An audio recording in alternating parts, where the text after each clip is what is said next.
नमस्कार साथियों, स्वागत है आपका BHUB हिस्ट्री चैनल में। तो हम लोग आज कबीरदास जी से संबंधित महत्वपूर्ण प्रश्नों के बारे में चर्चा करेंगे। मैंने इससे पहले एक वीडियो बनाई थी, अच्छा उत्तर कैसे लिखें। ठीक है, तो वो वीडियो आप ज़रूर देख लीजिए। ठीक है, क्योंकि अभी मैं जो प्रश्नोत्तर कराऊंगा उससे आपको वो वाली वीडियो एकदम क्लियर हो जाएगी। ठीक है, तो मैं डिस्क्रिप्शन में लिंक डाले दे रहा हूँ, आप लोग पहले ये वीडियो देख लीजिए, उसके बाद फिर ये वीडियो देखिए। तो मैंने आप लोगों को बताया ही था कि एक प्रस्तुत पद्यांश की व्याख्या करें, ऐसा प्रश्न आएगा, और कबीरदास जी से संबंधित दीर्घ उत्तरीय प्रश्न आएंगे। ठीक है, तो अब हम लोग देखेंगे दीर्घ उत्तरीय प्रश्न, क्योंकि हम लोगों ने पद्यांश की व्याख्या देख ली है। तो अब हम लोग जो ये महत्वपूर्ण प्रश्न हैं, देखिए जितने भी PYQ में पूछे गए थे पिछले साल, और भी मैंने देखे हैं कबीरदास जी से संबंधित। मुझे देखिए, कबीर से संबंधित अनंत प्रश्न बन सकते हैं, 30, 40, 50 बहुत सारे प्रश्न बन सकते हैं। देखिए, पहली बात मैं आपको क्लियर कर दूं कि ये हिंदी साहित्य विषय है। ठीक है, इसमें आपको फॉर्मेट वैसा नहीं मिलेगा, क्योंकि इसमें रोज हर प्रकार से एक नया प्रश्न बन सकता है। आपकी प्रश्न का मैटर वही रहेगा। ठीक है, जैसे आपको मैं उदाहरण दूं तो ये है, कबीर की सामाजिक चेतना पर प्रकाश डालिए। ठीक है, तो ये एक प्रश्न हो गया। अब इसी से ऊपर वाला प्रश्न देखिए, तीसरा, कबीर के काव्य में निहित सामाजिक चेतना का उल्लेख करते हुए उसके महत्व पर प्रकाश डालिए। ठीक है, लगभग ये एक ही प्रश्न है। एक और है, कबीर के काव्य में निहित सामाजिक चेतना की प्रासंगिकता पर विचार कीजिए। ये हो गया। कबीर की भक्ति पद्धति पर प्रकाश डालिए, कबीर की भक्ति के स्वरूप पर प्रकाश डालिए। ये दोनों सेम ही क्वेश्चन है। ठीक है, तो इसी प्रकार इसमें लगभग चेंज कर देते हैं भाषा, तो इससे आपको स्वयं ही प्रश्न के उत्तर को लिखना सीखना होगा।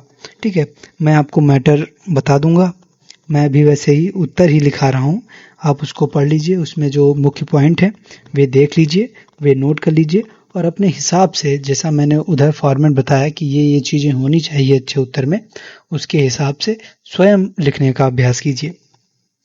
अब ये मत ढूंढिए कि मुझे इस प्रश्न का उत्तर मिल जाए। ठीक है, क्योंकि इसमें ज़रूरी नहीं है कि यही प्रश्न रिपीट हो, बहुत कम ही चांस रहते हैं कि ये प्रश्न है तो ये अगले साल भी रिपीट हो। ठीक है, तो अब आइए देखते हैं। तो अब मैं कबीर से संबंधित जो प्रश्न हैं उनको 3 कैटेगरी में बांट रहा हूँ।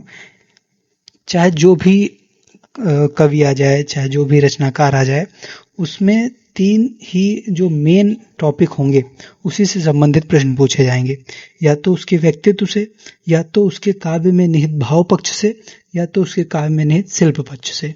ठीक है, अब भाव पक्ष और शिल्प पक्ष क्या होता है? भाव पक्ष मतलब वो अपने काव्य में क्या बताना चाह रहा है, उसके क्या विचार हैं। ठीक है, वो कुछ ना कुछ तो अपने भावों को अपने साहित्य में प्रस्तुत कर रहा होगा। ठीक है, तो उससे संबंधित प्रश्न आ जाएंगे भाव पक्ष के अंतर्गत।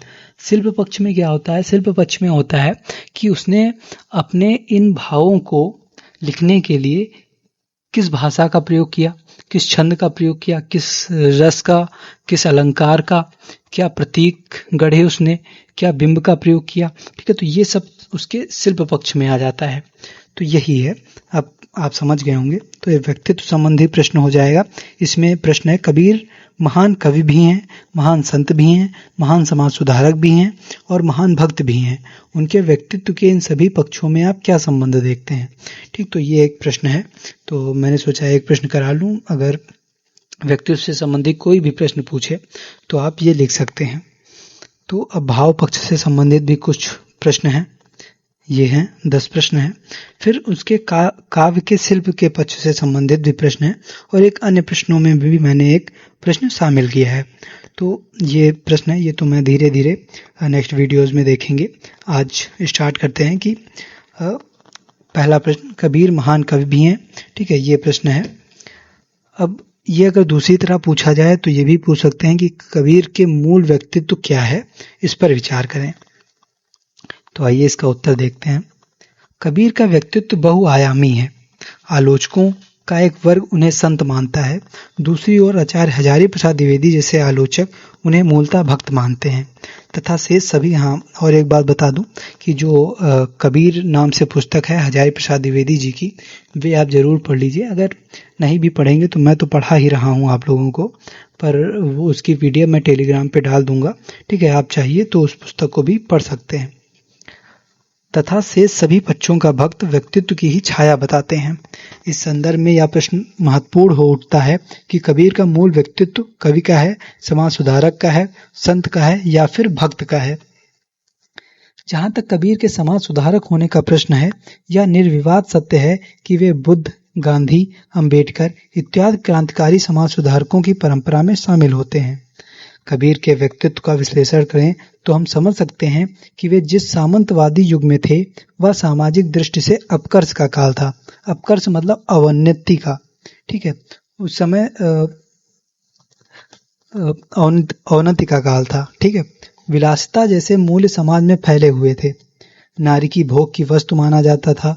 वर्ण व्यवस्था और सांप्रदायिकता ने मानव समाज को खंडित किया हुआ था। ऐसे समय में कबीर ने मानव मात्र की एकता का सवाल उठाया और स्पष्ट घोषणा की कि साईं के सब जीव हैं, कीरी कुंजर दोए। कीरी मतलब कीड़ा, कुंजर मतलब हाथी। ठीक है, सभी उस परमात्मा के जीव हैं। समाज के प्रति यही दृष्टिकोण वर्ण व्यवस्था, सांप्रदायिकता, भाषाई अभिजात और धार्मिक आडंबरों के कठोर खंडन में साफ दिखाई पड़ता है। स्पष्ट है कि कबीर महान समाज सुधारक थे, किंतु वे जितने महान समाज सुधारक थे उतने ही महान कवि भी थे। यह ठीक है कि उन्होंने सचेत होकर यह प्रतिज्ञापूर्वक अपनी कविताएं नहीं लिखी और कहा भी है कि जिन तुम जानियो गीत हैं वह निज ब्रह्म विचार। जिन दोहों को, जिन पदों को आप गीत मान रहे हैं वे गीत नहीं हैं, वे केवल मेरे ब्रह्म के प्रति विचार हैं। उन्होंने यहाँ तक माना है कि मसी कागज छुओ नहीं, कलम गही नहीं हाथ। कबीर की कविताएं किसी महाकवि की ही कविताएं हैं। उनकी समाज संबंधी कविताएं और ईश्वर मिलन संबंधी कविताएं किसी भी सचेत और सजग कवि के लिए ईर्ष्या का विषय बन सकती हैं।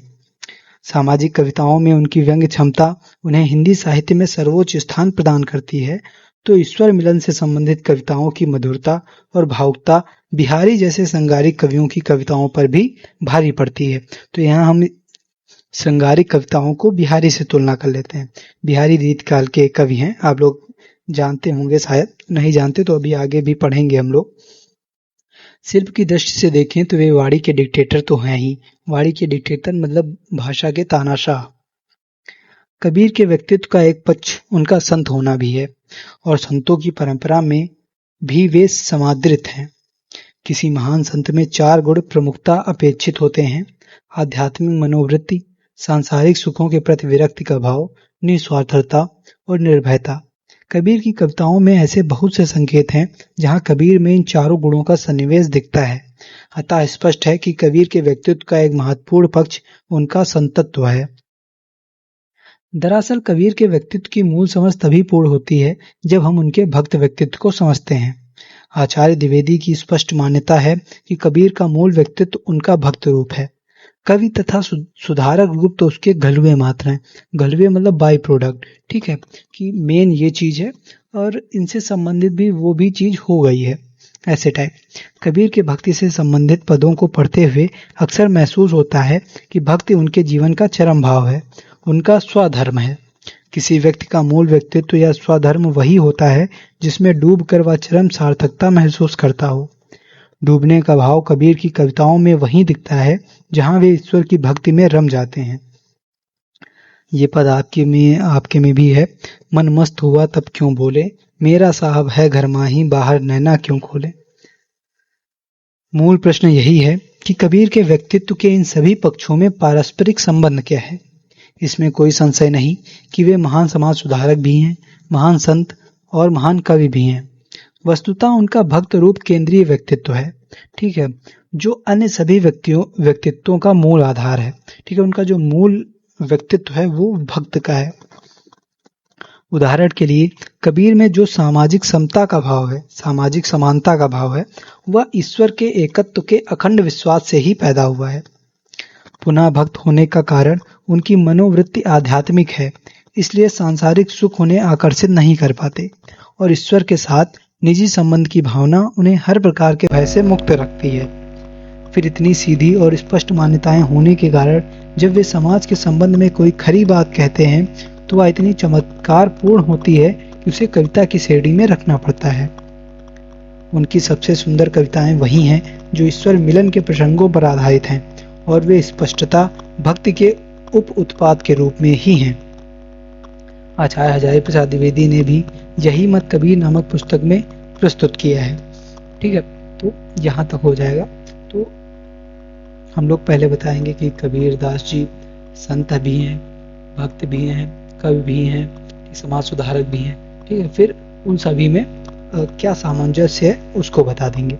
अब फिर हम लोग निष्कर्ष लिख देंगे। उपर्युक्त विवेचन से स्पष्ट है कि कबीर का व्यक्तित्व न केवल बहुआयामी है बल्कि उनके व्यक्तित्व के सभी आयाम अपने अपने स्तर पर पूर्णता को छूते हैं।